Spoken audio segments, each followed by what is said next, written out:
Nous qui appartenons à Dieu, nous sommes invités à travailler. Mais comment travailler pour Dieu? Dieu donne des talents à des hommes. Et Dieu demande de faire valoir ses talents. Il a donné 5 talents au premier. Il a donné 2 talents au second. Et il a donné 1 talent au troisième.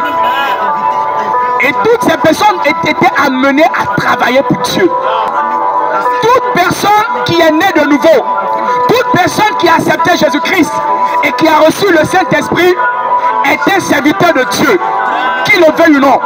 Les gens aujourd'hui ont mis les serviteurs de Dieu en griffe. Et quand tu n'es pas pasteur, on ne t'appelle pas serviteur de Dieu. C'est faux. Alléluia. Du moment où tu as accepté Jésus-Christ et que tu as reçu son esprit, tu es un serviteur de Dieu.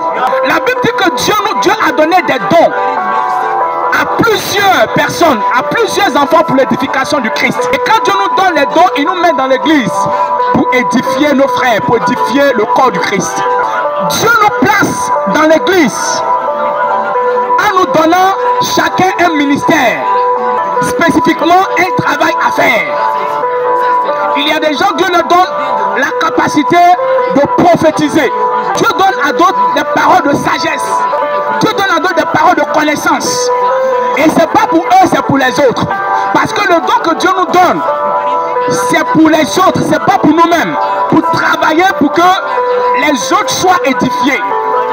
Et c'est quand on prend plaisir à faire ce travail que nous-mêmes, nous sommes édifiés par l'Esprit de Dieu. La vie spirituelle, alléluia, est destinée à l'œuvre de Dieu.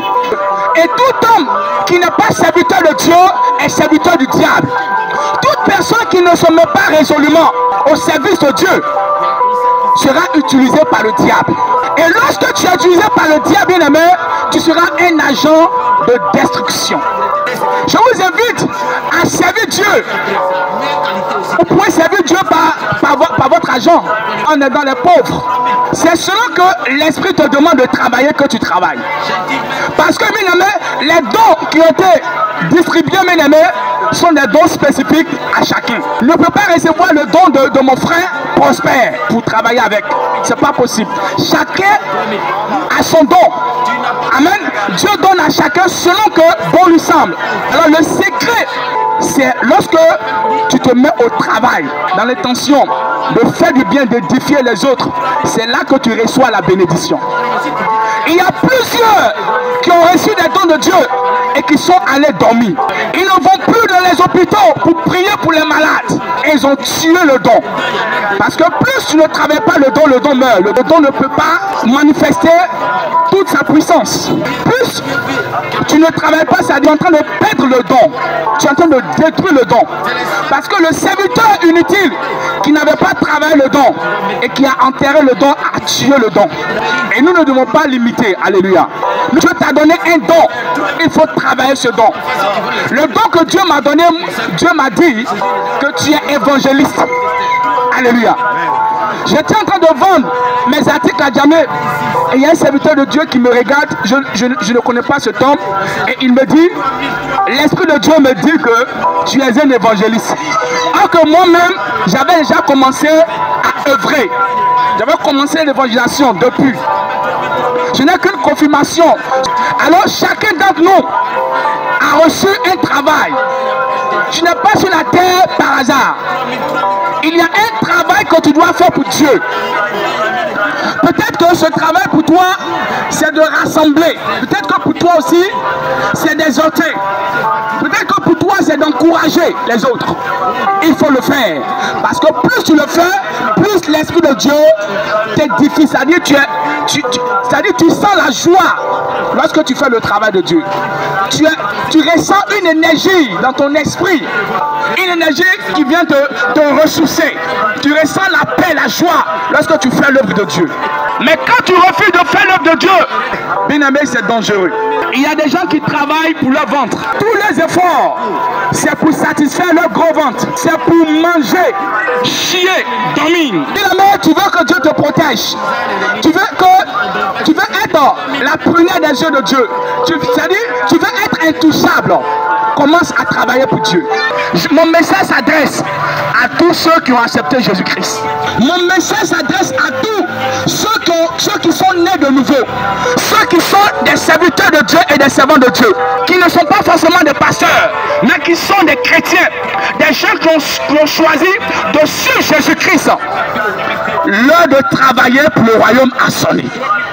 L'heure de se mettre à l'œuvre pour les intérêts du ciel a sonné. Amen. Nous devons être une génération consacrée à Dieu. Amen. Nous devons être une génération choisie de Dieu, en faisant l'œuvre de Dieu, en évangélisant, en édifiant, en priant pour les malades, en priant pour notre nation, en priant pour tout le corps du Christ.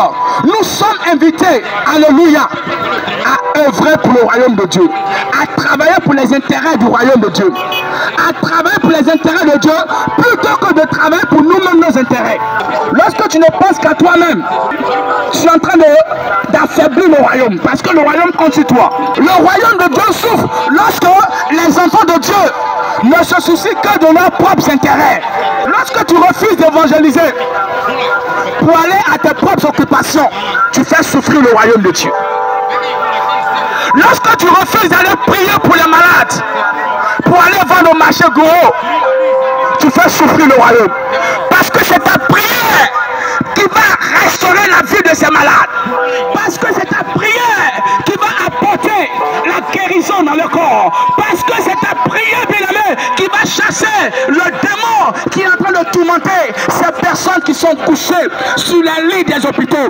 Parce que c'est ta prière qui va chasser l'esprit de la sorcellerie qui est en train de semer, oui, la mort dans ta famille.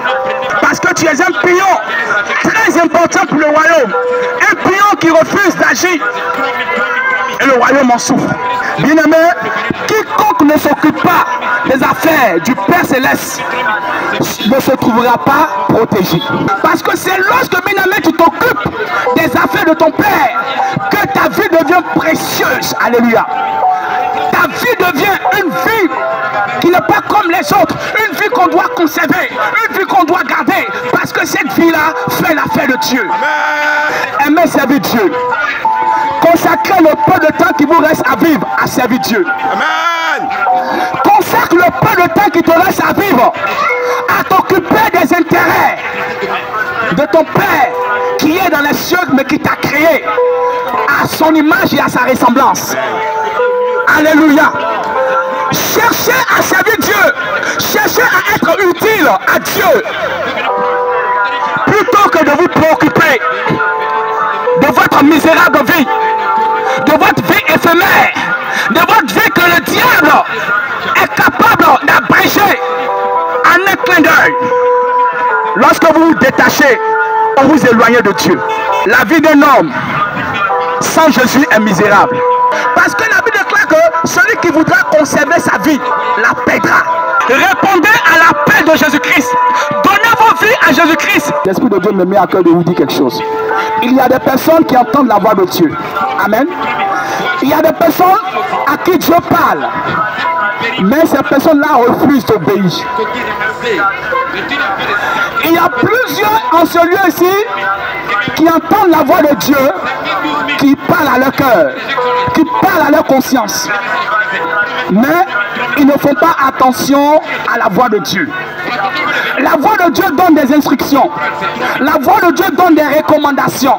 La voix de Dieu, quand elle sonne dans ta vie, c'est pour te montrer le chemin par lequel tu vas être sauvé. Même notre génération a besoin de Jésus-Christ. La jeunesse de Côte d'Ivoire a besoin de Jésus-Christ. Parce que aujourd'hui, tout est perverti. Les musiques profanes ont perverti la jeunesse. Aujourd'hui, il n'y a pas une musique où on doit danser en Côte d'Ivoire, où les gens ne vont pas soulever leurs fesses. Tout est fait c'est-à-dire avec un esprit d'immoralité, un esprit de perversion. Ça montre le degré de perversion qui est dans la nation. Tout ce que les gens chantent aujourd'hui tourne autour des fesses et du sexe. C'est dangereux. Et c'est l'Église qui a la mission de changer les choses. C'est le chrétien sur qui Dieu compte pour prêcher l'évangile, dire la vérité, pour dire que ce genre de vie n'amène pas au paradis. Ce genre de pratique amène en enfer. Ce genre de pratique conduit au jugement de Dieu. Dieu ne t'a pas créé pour qu'un peu seulement tu soulèves tes fesses, un peu seulement tu montres tes fesses, un peu seulement tu montres tes seins, un peu seulement Dieu ne t'a pas créé pour ça. Tu as une mission plus importante que ça. Jeunesse au Côte d'Ivoire, ne te laisse pas pervertir par toutes ces musiques profanes. Sinon tu iras au jugement de Dieu. Jeune fille, ne te laisse pas séduire par les concepts de musique qui sortent. Sinon, si tu meurs de ça, tu meurs là-dedans, Dieu t'appellera au jugement. Celui qui aime le monde plus que Dieu, l'amour de Dieu n'est point en lui. Tu feras mieux de vivre dans la piété et de renoncer à tous ces concepts de musique qui sortent aujourd'hui, qui poussent les gens au jugement, qui poussent les gens à la perversion, qui poussent les gens à l'égarement. Tu ferais mieux de faire attention. Sache qu'un jour, Dieu t'appellera au jugement. Tout ce qu'on fait sur la terre compte. Ça va te suivre. La Bible déclare que les œuvres des justes les suivront. Tes œuvres, tes actions vont te suivre. Tu as passé ton temps à soulever les fesses, à danser, ça va te suivre dans la tombe. Si tu as passé ton temps à vivre dans l'iniquité, à vivre bien aimé dans le désordre, dans la perversion, sache que cela va te suivre. Parce que nos œuvres nous suivent. La Bible dit qu'on ne se moque pas de Dieu. Ce qu'un homme aura semé, il le moissonnera. Jeunesse, ne te laisse pas séduire. Tu es la cible du diable. Et le projet du diable, c'est de t'égarer. Jeunesse de l'Afrique. Jeunesse de l'Afrique, je m'adresse à toi. Tu es la cible de Satan. Jeunesse de l'Afrique et du monde. Attache-toi à Jésus. Jésus est la seule personne qui pourra te faire sortir de cette situation. Alors il va arriver des moments où Dieu va t'envoyer dans un pays que tu ne connais pas pour aller prêcher l'évangile, obéir à l'esprit. Il y a un moment qui m'écoute, Dieu va te donner un message pour ta voisine. Il faut rendre le message. Dieu va te donner un message pour un frère. Il faut rendre le message. Il y a un moment, Dieu va commencer à vous parler. Dieu va commencer à vous dire le travail qu'il attend de vous. Parce qu'un message ne vient jamais en vain. Le message vient avec l'esprit qui l'accompagne. Et un moment va arriver, tous ceux qui vont regarder cette vidéo, Dieu va commencer à leur donner le travail qu'il attend d'eux. Dieu va commencer à leur dire clairement le travail qu'il attend d'eux. Dieu dira à certaines personnes d'aller prier pour les malades à l'hôpital. Il dira à certaines personnes d'entrer dans un moment de jeûne pour prier pour la nation. Dieu dira à d'autres personnes de se mettre à part pour lui. Chacun recevra selon que l'Esprit de Dieu lui parlera. Et l'obéissance des uns et des autres déterminera la fin des choses. Car c'est lorsque tu obéis à ce que Dieu te dit que tu es en train de travailler pour lui. Et de cette même manière, tu conserves ta vie en mettant ta vie au service pour les autres. Dieu lui-même va s'occuper de ta vie. C'est ça le travail de Dieu. Il va arriver le temps où tous ceux qui m'écoutent, l'Esprit de Dieu va commencer à leur donner des directives, des orientations claires par rapport à l'œuvre de Dieu, par rapport au travail que Dieu voudrait qu'ils fassent. Mais je tiens à informer à ces personnes qu'ils obéissent à l'Esprit. Je tiens à dire à ces personnes qui m'écoutent qu'ils obéissent à l'Esprit de Dieu. Ce sera dans leur intérêt et dans leur bénédiction. Dieu veut susciter une armée d'évangélistes. Dieu veut susciter une génération de jeunes personnes. Alléluia. Des personnes qui sont jeunes. Dieu veut vraiment les appeler à travailler pour lui, à prêcher sa parole, à annoncer sa parole, comme il envoyait Paul et Barnabas pour aller prêcher la parole de Dieu à celui-ci. Quand Dieu t'envoie, il te donne toujours des aides. Et il y a des frères qui vont t'accompagner, qui seront une aide pour toi, qui seront un soutien pour toi. Alléluia. C'est ça la fidélité de Dieu. Jeune génération de serviteurs de Dieu, jeunesse de Côte d'Ivoire, aie le cœur pour Dieu. Aie le cœur pour Dieu. Ayons le cœur pour l'œuvre de Dieu. Ayons le cœur pour servir Dieu. Ayons le cœur bien aimé pour faire ce qui est bon, ce qui est digne, ce qui est agréable aux yeux de l'Éternel.